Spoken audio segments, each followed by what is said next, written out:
What's up and welcome to my guitar channel. Today I'm going to be doing something a little different. I'm going to be speaking to the one and only Morgan Wick, who runs the YouTube channel The Prog School. I stumbled across his YouTube channel when I was searching for how to write in odd time signatures. The video that I stumbled across gave me a very clear and concise answer to the question that I was looking for, and when I noticed the amount of subscribers he had, I thought that it was absolutely criminal, so I reached out to him. Morgan's channel is dedicated to prog and focusing on the compositional side of things rather than a guitar-specific channel like I have chosen to do. If you're interested in that stuff or like what he has to say, then please find the links in the description below, jump over to his channel, and trust me, it will be well worth your time. We did this interview over 2 different sessions. The first one was just kind of a get-to-know-you vibe, then we set each other a compositional challenge. We completed the challenge and came back for a follow-up call on how we approached this challenge. We will see Morgan's performance of his composition, then we will discuss the steps that he took and what he learnt by my specific challenge that I gave him. Now, I did everything that I could to edit myself out as much as possible because 1, my microphone was terrible, but 2, you get to see all my stuff every week on my channel. So if I'm doing a video about someone else, why would you need more of my opinion? We want his. Morgan will be posting a similar video, except it's his questions with my answers and my composition. It will be linked below. And that's it. Enjoy my chat with Morgan. So I started playing when I was about 13. I've always been fairly musical. I was singing when I was 2 years old and did choir and band and all that, in elementary school. I got serious about guitar about high school though, and just kind of played whatever. I didn't really have a super musical family, so it wasn't like they were showing me anything in particular. Like I didn't listen to like Hendrix until I was like a senior in high school, because like no one had showed me that kind of stuff. I just kind of did it on my own because I loved it. And I came across Dream Theater somehow, I think in a magazine or something like that, and that was it. That changed my whole life. It made me serious about music. It got me into jazz and fusion and like all this other stuff. It kind of opened the whole world to me. And so that's kind of where my love of prog came from. And then when I went to university, the only thing I really wanted to do was music. So you can't learn, metal guitar at most universities. So I studied classical guitar. So I have a bachelor's in classical guitar performance. I did the typical 4-year music school thing. I did all your classical theory and sang in concert choir, and then I played in big band and did jazz combo and stuff. So I learned a whole bunch of different music doing that, kind of expanded my palette a bit. But I've always come back to writing progressive rock, progressive metal. It's kind of just my thing. And all these other influence I just kind of bring into that. And right now, I've been a full-time musician for the last couple of years, mostly just performing. I have a couple, I play in like a really high-end event wedding band, doing like pop covers and stuff. I've played for country artists and anything else under the sun, but it's kind of interesting to be in this world and also do all that kind of stuff. So what do you feel like a limitation or a challenge that you're facing is at the moment in your progression? Ooh, as a just a musician in general? However you want to answer that question. I mean, this has been something that's been an issue since I started. Is like a lot of the music I write is very kind of experimental and kind of very much on the edge of what I can do as a player. So I almost feel like a lot of times I'm kind of held back by my abilities as a player because what I'm writing is like really pushing, and I do that on purpose so I can push myself. But it's always the struggle to like be good enough to perform my own stuff, properly. And then other limitations are things that I've been trying to work or try to work on and get better at is one of the main things I've done this last year is working on mixing and mastering, just production side of things. Because that's a big thing that can hold someone back if they're doing solo stuff like what I'm doing. Because these days you gotta have like a really professional, polished product. And that's a massive part of it. So for a long time, I didn't really know anything about that, and I kind of forced myself to learn. And so that's always kind of a challenge, just improving on that side of things too. When was the last time, or have you ever written something that is aiming to be as simple as possible? Actually, I do that fairly often. Although, it kind of depends on what I'm doing at the time. The first song that full song I wrote that I released at the beginning of the year for the Prog School is essentially an incredibly simple song that's almost in 4/4 the whole time.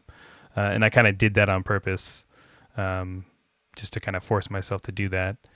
Other times I will purposely limit myself as a composer, like say, hey, I'm only gonna, I don't know, I'm only gonna write in 4/4, right, for a song or something. And that doesn't necessarily mean that it'll be simple, because you can do lots of things with that. Or like I'll purposely write a song, like I'm purposely gonna write a song that doesn't have any drums, or that kind of a thing. I'm a sucker for a ballad every once in a while, so I'll end up writing ballads and stuff that are considerably simpler than what I normally do. It's probably still more complex than a pop song, but I don't know. I don't know. I'd find that I don't know. I kind of just write whatever I'm feeling at the moment, and sometimes it's something crazy and complicated, and sometimes it's something simpler, or it's a combo of both. I don't really think about it too much, because I feel like that kind of impedes on the creative process to be like, I'm purposely going to write the simplest thing possible. So. Yeah. So the only reason that I ask that is because I want to know how you find that experience. Like, if you've never done it, it's a fantastic exercise, but you clearly have. How do you find that? Like, when you go, okay, this can only be 4/4. Sometimes the limitations are like force you to be really creative, because you have to like work within a certain confine that you normally would be like, oh, I'll just do whatever. And like with 4/4, I actually have something I'm working on now where I purposely am trying to keep it all in 4/4, but just make 4/4 as weird as possible. So I'm finding all these different ways to subdivide it, and it's an interesting experiment. And like if you listen back to it, I'm like, this doesn't really sound like 4/4 at all, and that's kind of the point. But I've done other things like that too, where I'll purposely like sticks to a certain song structure or something. Say like, I'm going to write a prog metal song in a pop song form. And like within that, I can do whatever I want, but it kind of like does give you some kind of confines to like write within.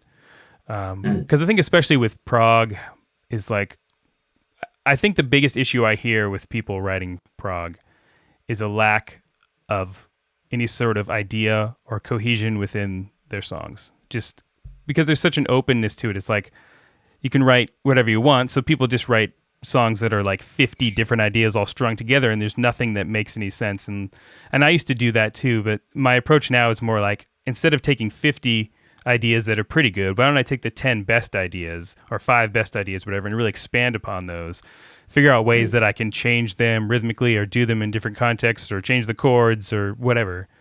But really kind of take my good ideas and bring them to their fullest, instead of just writing a bunch of random stuff all strung together. Good. That's exactly the answer that I wanted to hear. I'm just rambling about now. And I think that's a big reason why I started my channel the way it is because I want to just, my main goal is just to help people write better music. That's kind of the main thing. And, I think that's a subject that's just not talked about. There's a million guitar lesson channels out there that teach you how to be a better guitar player, but there's not a ton on the composition side of things. Mm-hmm. So I'm doing my best to at least cover some of that. Yeah. There was always kind of two main ways that I think about odd time signatures. Is one is like to purposely make it sound odd, to be like purposely throw it off and make it sound crazy, something like Dance of Eternity or something like that with like a million time signatures. And the other way is to do it and make a groove. And that's a harder thing to do. And actually that's kind of more what I do now, like I'll purposely kind of throw odd time signatures in here and there. But if I can find a good groove, that's an odd rhythm, even if I'm not trying necessarily to write an odd time signature, then that's kind of like the ultimate goal. How long does it take you to write? Whew. Well, that can vary greatly depending on the type of song and the level of inspiration. Writing's weird because it's like sometimes I can churn out the outline of an entire complicated piece of music in like, a couple hours. If I'm really feeling inspired, I'm like, okay, I got this, next. And then sometimes you'll write like one bit and you'll get stuck for like weeks. And then you finally figure out another part, and then it kind of like slowly unravels itself. And what's funny is like you'd think the pieces that are like super inspired that you write right away would always be the best, but that's not even necessarily the case. It's like sometimes the one you struggle on for weeks end up being better, you know, or just as good. So I don't know. It's like I can try to force myself to write, and I do. Like I purposely say, hey, I'm going to try to write now or whatever. It's like, but that doesn't necessarily mean that I'm going to like get all the results I want, you know, in one sitting. But I kind of view writing music, and I tell people this, just the same way you'd view learning how to play guitar or, you know, anything really. It's like, it's a skill. You've got to practice it. You've got to do it a ton. You've got to make tons of mistakes. You've got to grab inspiration from all different kinds of places, and you have to like learn how to do it over time. You know, I've been writing music seriously for 15 years now. And I'm at a point now where I feel like everything I do is at least pretty good. You know, and even now I scrape stuff. Like I'll write like 4 minutes of a song or something, and then I'll be like, you know, I don't think I'm going to use this anywhere. And that's maybe the biggest thing is editing yourself. That's one of the biggest things I've learned as I've gotten older is like to know when something isn't good and just get rid of it. Like I'll like toil away on a certain section for like hours, and then I'll come back later and be like, this isn't good, and just cut the whole part, you know? Whereas in the past I would have been like, I got to squeeze this idea in here because it's cool and I spend so much time on it. But, you know, that's maybe the hardest thing to do because you get like attached to your own stuff. You get attached to your own ideas. You get attached to your own music, and it's really hard to look at it objectively, you know, and say, hey, maybe this isn't the best thing. I've co-written stuff before, so we've kind of been on hiatus for a while, but I was in a local progressive metal band here in Seattle called A Sense of Gravity. You should check it out, and you'd probably enjoy it. It's a very prog name. Yes. And it was me doing the writing and then one other guys, to the main composers. We kind of wrote 50-50-ish, you know, amount of music. And we have similar styles and visions, so it worked a lot, but there was a lot, you know, there's a lot of push and pull when you're working with someone else. But the results can also sometimes be even better, you know, because you're getting multiple sort of inputs in there. It's pretty cool. He is now the lead composer at Riot Video Games, which does League of Legends. So he's a video game composer, and he's been doing that for a long time. He's incredibly good.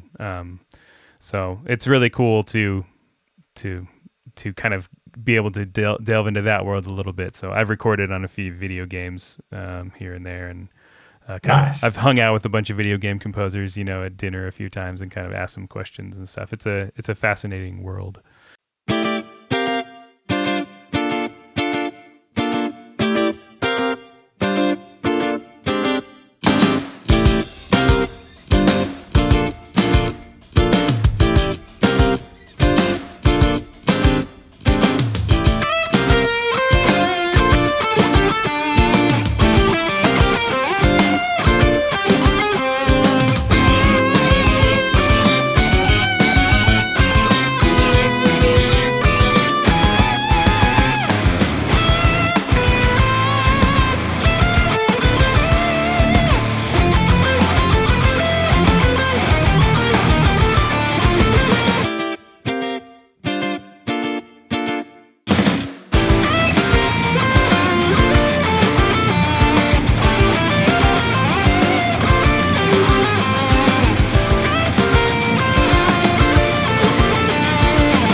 Your challenge was to write a song within an hour. got quite a lot done in that time. What was your approach to doing it? Like there's multiple sections, there's themes that you're revisiting, these types of things. What was the concept that you actually went into with this? So because I only had an hour, which I kind of cheated on, which I'll talk about later, it's like, what approach could I take that I could do quickly that would be the best? And so I decided to focus on rhythm, because for me at least, like, I'm much faster at writing if I'm thinking about the rhythms first.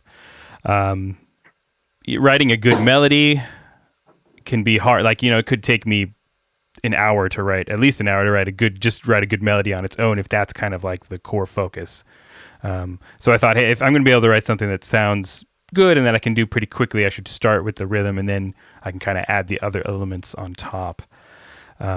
Or even, like, I didn't really take much of a riff-based approach either, because the same thing happens with riffs for me. Is like, I get into writing a riff, and I'll spend hours just trying to like perfect exactly how I want that one riff to go.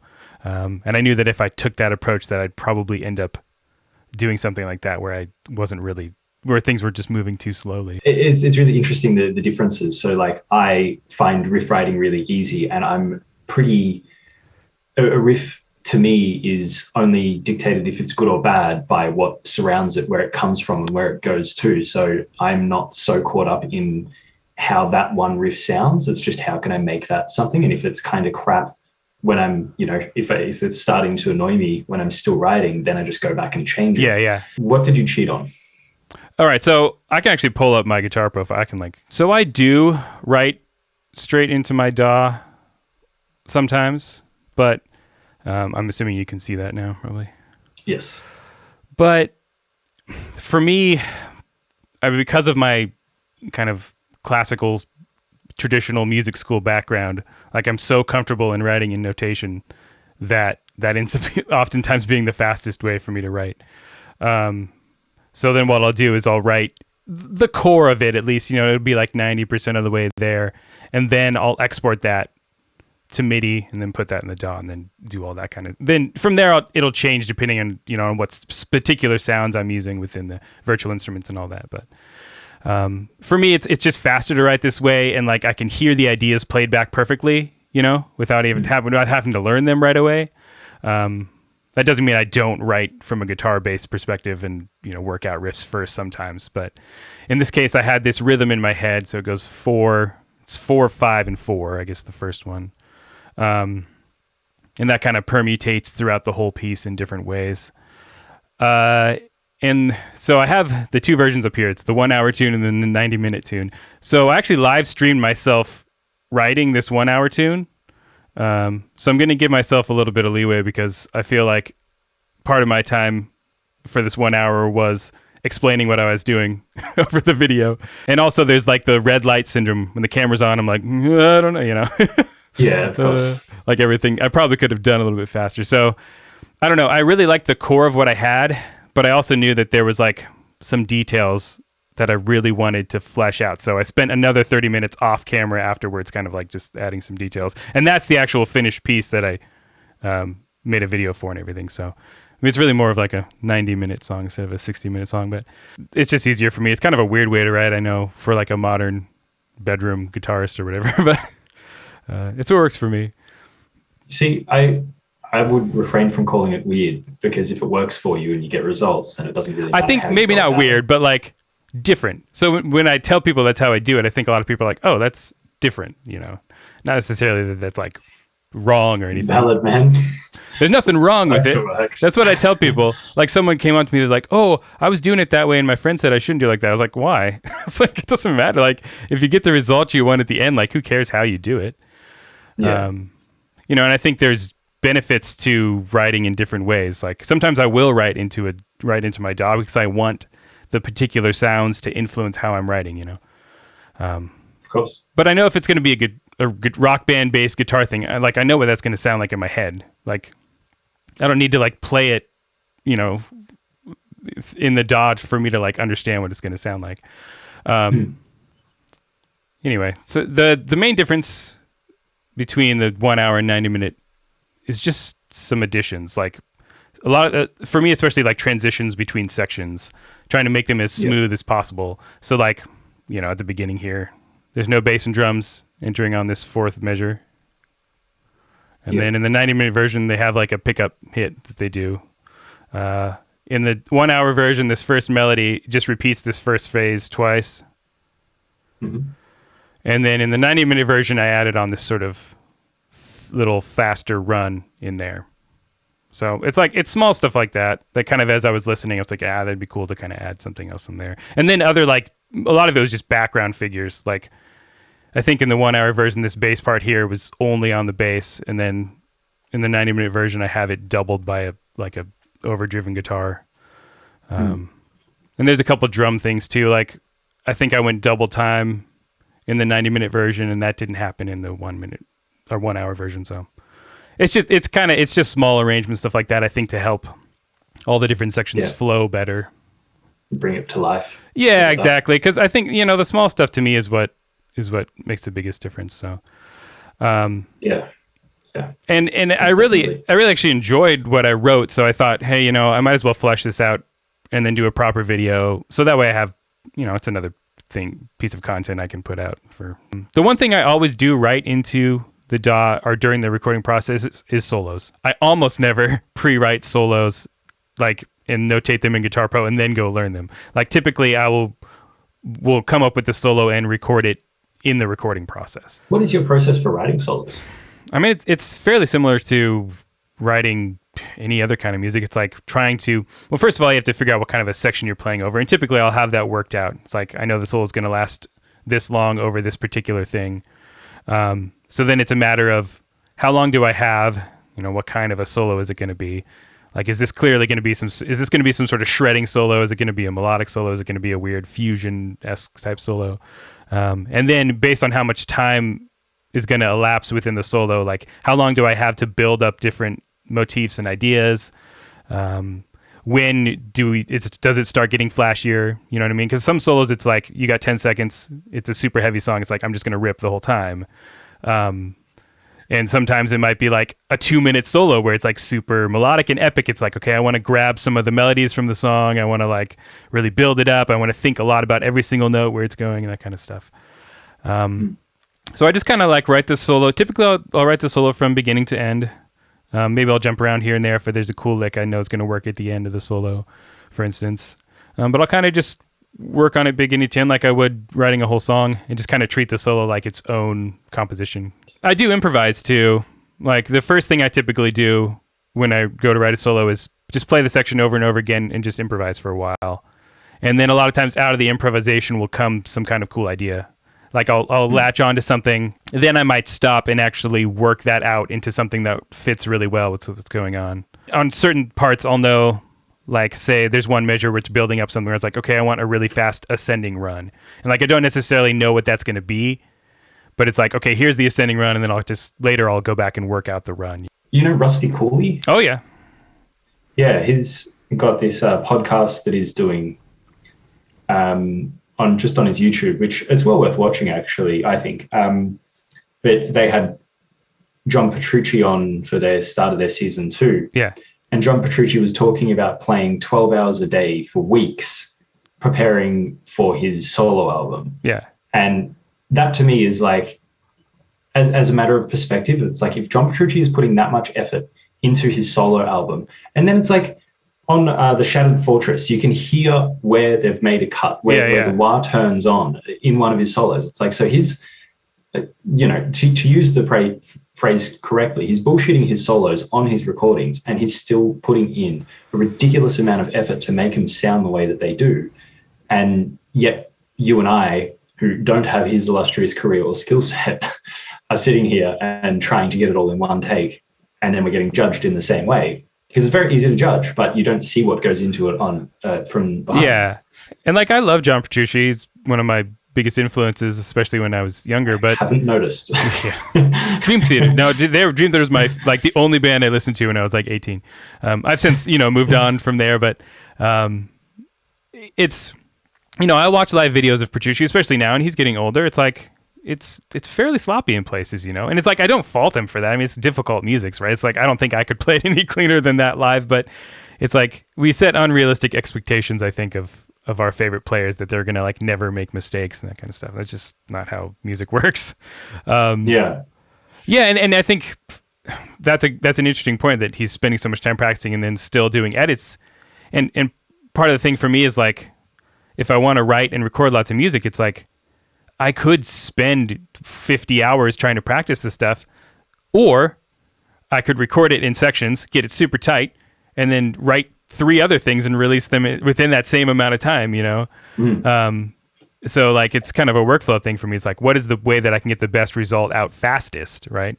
And typically for me, that's not going to be spending 10 hours learning the rhythm parts. It's probably more like learn just these 16 bars of the rhythm parts, perfect it, record it, move on to the next part. Yeah. You know, well, in most cases. The way that I see it is the same as auto-tune. It's like auto-tune used correctly, you don't notice it. It just increases the quality of the performance. It helps every single area of the music. Used incorrectly, it sounds like a computer. Yeah. But it's like, it surprises you to know how many people use auto-tune on the performance that you think has no auto-tune whatsoever. It's auto-tune ridiculous. Yeah, I mean, there's auto-tune on all the albums I've been on with singers, you know, and it's like the singer's close enough for the most part that you're not going to hear it. It's like, but it's nice to, you know, it's important to have there in most cases. That's the thing. It doesn't make sense to, you know, not have that same quality, that same level of accuracy when you're doing your riffs. Yeah. It's like, I always want it to sound like a human playing the thing up to speed. Like, I've never slowed something down. I don't quantize guitar. I never do. Like, maybe I'll drag things around if I feel like it needs to be like slightly tighter. But I feel like the quantizing and the speeding up and stuff, that makes it sound inhuman, which I'm not really going for necessarily. I just want it to sound tight. You know, that's the main thing. The only time I ever do that is when I'm writing a solo and I just want to get to the next. Yeah, if you just want to hear it, you want to hear it, and then get the context. You know, you do it 30% slower or something. Shove it in there, get it back up to speed. Okay, that'll work. This is going to be hard. Let's do it. And that's another reason why a lot of times I like to write in Guitar Pros. It's like I'm writing these crazy like fast guitar keyboard unisons or something. It's like I can hear it, but I don't have to like try to learn it first. You know, I like write it slowly and then hear it back at full speed. And I was like, oh sweet, now I have to go learn it. You know, at some point. But yeah, and at least then it's already just laid out for you. Exactly right. Then I can just kind of like sit down and practice it and. Dude, I most definitely fall into the trap if I write something a week later, I come back, I'm like, what the hell was that? Oh, I mean, I have to spend I do that. Slow it down even more, trying to figure it out. Oh yeah. Trying to figure out something I mean, that happens to me too. Like, as I mentioned, I don't usually write out my solos before in notation. So oftentimes I'll have to go back and relearn solos and I'm like, what the heck did I do on this part? It's like, this sounds so crazy. It's like, I know it's something like that I would do that isn't maybe too hard for me to replicate, but I've got to try to figure it out. So, would you ever put a time limit on yourself again? Oh yeah, writing? I think so. And I do, like, it's more for what I do. It's more like long-term writing things. Like, I'm gonna write. Like, I'm currently in the middle of writing an album, and my goal is like I'm gonna have it finished by, I think December is kind of what I'm telling myself anyway. And that might seem like a super long amount of time, but it's a long, complex thing. So, I'm at least trying to set myself some kind of a deadline on that. But you know, that's obviously not like write something within an hour, but you know, I think having a goal is good. And actually, I just put out a video yesterday where I wrote a composition for it. And like, that was one of those things where I wanted to get it out as fast as possible based on the subject of it. So I kind of like was like, hey, I got to write this thing like super fast. So, you know, it kind of depends. Like sometimes, especially in the world of YouTube, it's like if you have an idea you think is like time sensitive, you're like, I got to get this video out like as fast as possible. That's it for me today. If you've got any questions for Morgan, either head over to his channel and ask them or just ask them below. I will keep him up to date and make sure that he gets responses to you. Other than that, thanks for tuning in this week, and I will see you next week with more stuff about music. Bye.